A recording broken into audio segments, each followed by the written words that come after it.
Well, President Cyril Ramaphosa is expected to sign the copyright amendment bill into law, but South African creatives are arguing that it will lead to job losses.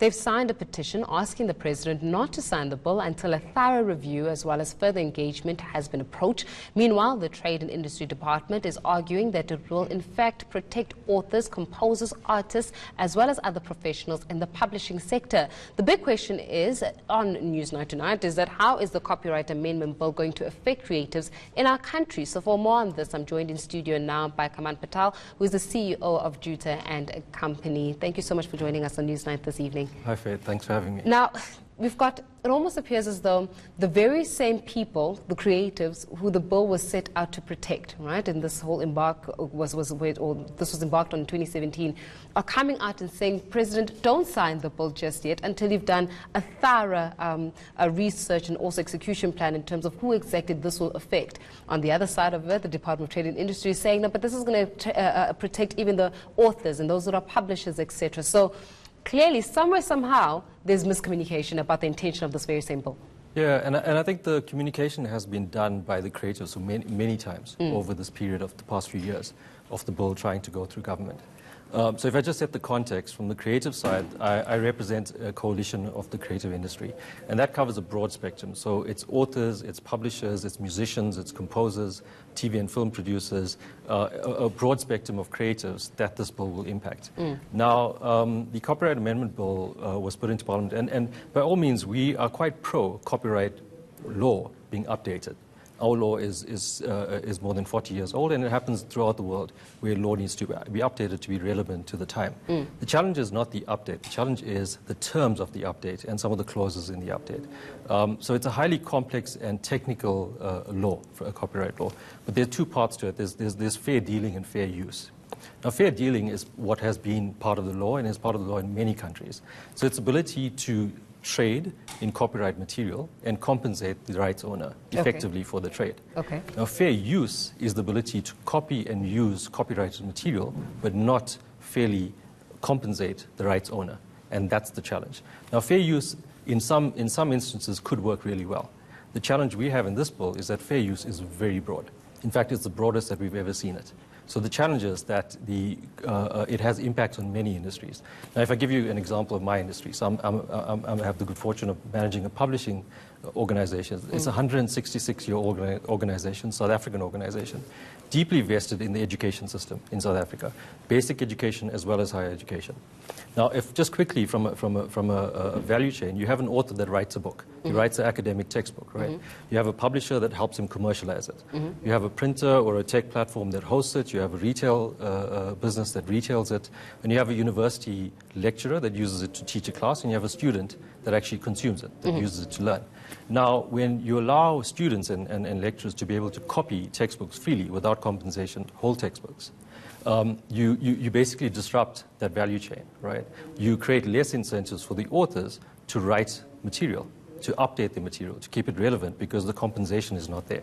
So it has a detrimental effect in our industry. So what you're saying is, and we're going to bring it down to so that everybody, the viewer, can understand, purely because this does not just affect, you know, publishers, copywriters, etc. It's anybody with an idea, really.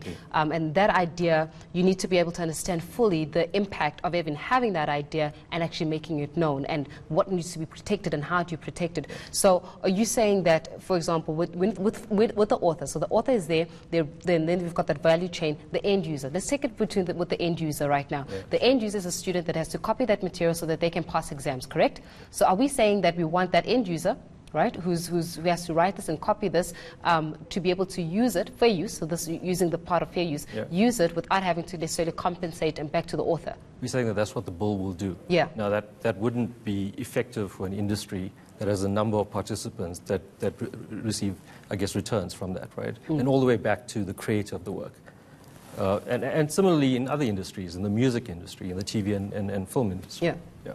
So then when we're looking at the bill in itself, I mean, this has been, it almost appears as though creators are saying not a lot of research has been done about this bill, but number two, not a lot of consultation has actually been done with it. So does that mean that, number one, government does not necessarily know the impact of this bill, that they did not necessarily do their homework and their due diligence when it comes to the impact that this will have? And when we speak about issues around job losses, exactly where will the job losses part come in? Yeah, yeah. So when you have a transformation of a bill of this nature, where you're moving from a fair dealing to a fair use, as an example, government would traditionally do a social economic impact study, right? And that they've done this on many bills that need to get passed through Parliament. And that would look at the impact of the change across many spectrums of society. Yeah. So the DTI hasn't done this and hasn't made anything similar available for public consumption.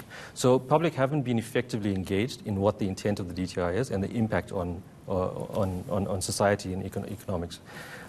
So us as publishers realized this as we were going through the process, and it was quite evident that the government wasn't going to do it. So we did an impact study. So we asked PwC, a global organization that has done similar studies globally, to do this for the publishing industry. And the impacts were massive. So I'm just reading out the impacts here. It's talking about looking at an increase in relative share of imports and domestic sales.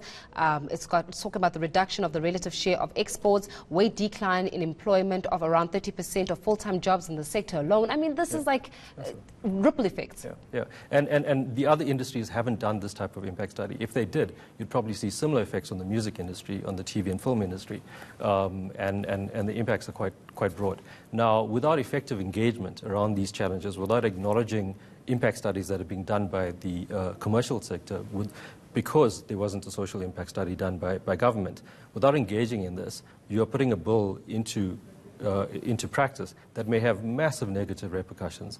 Now, Canada, as an example, implemented this, and they retracted it a number of years later because of the impact. And PwC used Canada as an example in their evaluation, I guess, from that perspective. And it smacks completely against everything that our president, Cyril Ramaphosa, said in his SONA speech. So he had a number of objectives for the country. Number one was job creation, right? This smacks against job creation. Number two was a focus on education, particularly higher education. Now, this bill in the publishing sector is going to diminish the quality of education material, right? So from that perspective, it's going to have a negative impact on education. And the other part he spoke about is our global competitiveness ranking. Now, a key factor in calculating your global competitiveness is your IP law and the protection of IP in the country. Now, that is going to be diminished quite considerably by this bill. So it has massive impacts even on the strategy of our government, of our president. Yeah. Well, Kamal, I hope that we've got a rebuttal from the Department of Trade and Industries really to look at this bill and go, okay, does this bill serve the purpose of the general public, of the whole population and all creatives concerned, or does it serve as a need to actually make something happen and make it happen now, as opposed to actually consulting the entire South African population, those are especially in the creative industries. So we wait and see. Thanks a lot for joining us at this evening on Newsnight tonight in terms of that bill that is to be passed. We're talking here about the Copyright Amendment Bill that is set to be passed by the President, but of course the creatives are calling for it to be just halted for now so that due diligence can actually be performed. Kaman Patel, CEO of Juta and Company, giving us the latest on that. While more news and sports when we continue, this is Newsnight.